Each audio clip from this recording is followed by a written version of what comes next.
what is one of the top stories you did so far with investigative reporting, and what in your opinion, what was your top story?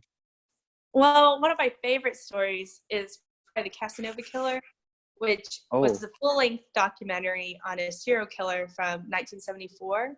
His name is Paul John Knowles, and he did a cross-country spree during the summer of 74, and he didn't just stay in Georgia too, which was very interesting. You know, like he was in California, Florida, Alabama, Connecticut even, and he crisscrossed the country killing people.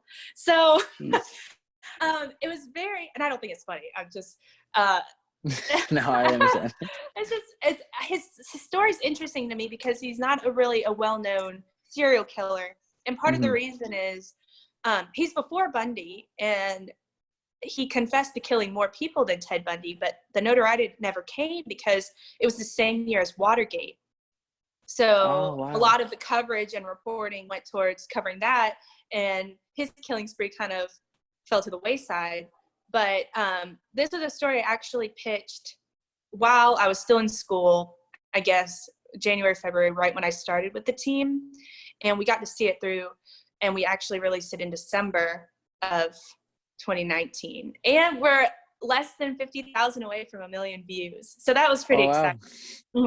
So it was neat to like pitch a story, research it, find all the case files, because I've never filed that many FOIAs before in my life, and talked to different jurisdictions because he traveled so far. Getting to make contact with all of these like police and sheriffs and archives because it was so old, even reaching out to like the FBI and the GBI and all of that sort, collecting all this data, all of these case files and photos from families, and trying to weave together his story that has never been told on like a documentary type platform before. It was a lot of fun. You know, I got to travel to Florida and speak to his brother. Wow. So I know. And it was so weird. I mean, not weird. It was just interesting. I was in the house of a serial killer's brother, and his wife was so sweet. You know, we came into their house, offered us water, blah, blah, blah. So when we left, I just thanked her, and I gave her a hug, and I went to go shake his hand, and he actually pulled me in for a hug. And that was just such a surreal moment for me. Just thinking about this job and where it could lead you, you know? Oh my gosh, that's insane. So like, whatever happened to him? Did he like end up getting like death row, or what happened to him? Well, there's kind of some mystery behind his death. So right before he was captured, he had kidnapped a Florida State patrolman and executed him in the woods along with another man from Delaware. So when he was finally, they set up a roadblock, he crashed his car, they found him. And when a GBI agent and another law enforcement person were taking him around to his crime scene to try to get like any weapons or find bodies and things like that, they said that he was trying to reach for the gun of the man driving. So the GBI agent shot him and killed him. So there's kind of, you know, the mystery is it trying to get revenge for him killing an officer, or did he actually try to steal a gun when his hands were handcuffs and shackles and things of that? So who knows how? Like, what, you know. what did the brother think? Well, the brother thought that they took him out and killed him. And I did he have like does he miss his brother? Did he like is he like dead to him? Do you remember, did you ask him that? Well, obviously it tore his family apart. Yeah. And when I asked him if, like, you know, that final question that we ask, is there anything that I left off? Is there anything else you'd like to say? And he just like looked so candidly in the camera, and he just said, "I'm sorry to all the families that my brother killed." Yeah, like, So that was something. So like, I guess he's kind of like dead to him. Like he didn't even care about it, and like he was over him. Well, they're very, very close. You know, wow. In the interview, he even called him Bubba. Like that's how you would describe him. Like not his, like you wouldn't call him by his real name. You just call him Bubba. So Did you get like chills with all that going on? Yeah, for sure.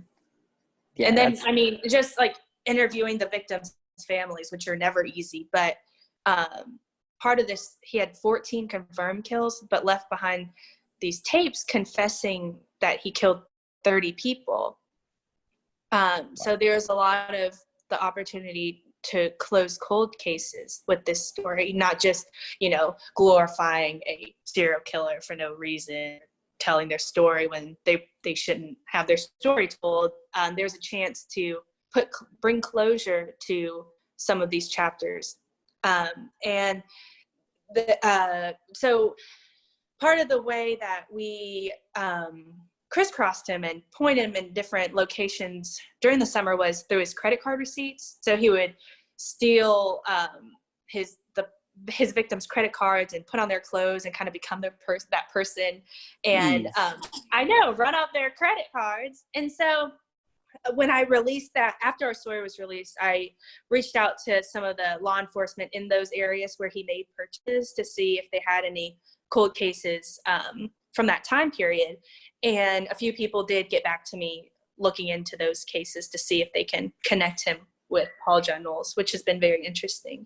And then, of course, one of his victims, it was in 2011, it was a little girl. She was 13 or 14 years old. She was finally her body was able to be shipped back to her family.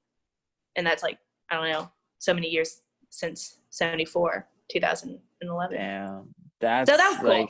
So I will say that's probably my favorite story.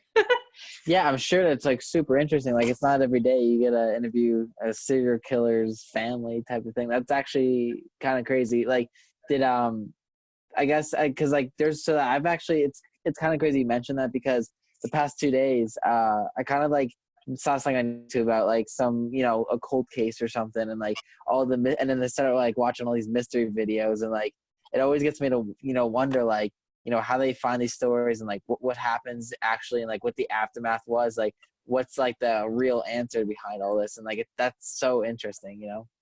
Right. Yeah. And my thing is just like trying to understand their, I don't know, thinking in a way, which was pretty interesting. So with these tapes that he recorded, they're allegedly destroyed. There was a flood in the courthouse they're stored in Macon, Georgia. But there were these other tapes we were able to recover from his lawyer, who we also got to interview. And he was an interesting character himself. And these tapes were the serial killer speaking to a court-appointed psychologist about like his family and the reasons he did things. And of course, these tapes, they're so old, they're kind of hard to understand, but hearing his voice was very interesting. Was the lawyer still saying he's innocent, or did he know he was guilty from the start? Well, he spoke very much like a lawyer speak, very proper, only told the facts, and like this happened like chronologically. He thinks that he had only killed 14 people and he didn't kill any more than that. So, but he does know, because I mean, he confessed to the lawyer. So I wonder, I mean, that's been out since, only a couple months now. Like, maybe this thing could be potentially huge, and like it takes one person to look at it and start sharing it, and like this thing could escalate to a big I know. That's the thing, one can only hope. Well, I'm gonna put it in my description as well, like after, like so, because I'm actually interested in that. Like, where could people even like watch that? Well, so it is on YouTube. So I have in my Instagram, I have a link to that as well, but I can share it with you. It's just Casanova Killer documentary, and it's the 11 Alive one. Okay, yeah, I definitely want to put that on. Because that's actually really interesting. So was that like, did you ever expect to like do stuff like that, like when you got into the job, like, or was that completely different from what you expected? Yeah, completely different. It was nice to be able to have the freedom to pitch your stories and people support you on them, especially being so new. Like, having that support has just been incredible. So I put myself in that situation, in that storytelling, but also I know that they kind of wanted to get into the true crime realm while it was popular, You know, that Ted Bundy documentary had just come out on YouTube and all sorts of things like that. So, and then there's so many true crime podcasts. Right. There's so many. So, yeah. Well, what do you personally think he killed more people than Ted Bundy? I can see that being very possible. You know, we spoke to like former detectives on the case who said he left a body everywhere he went. You know, he didn't really kill with old people, young people, men, women, children. He killed them all. So I could see that being very possible. That's so scary. I don't know.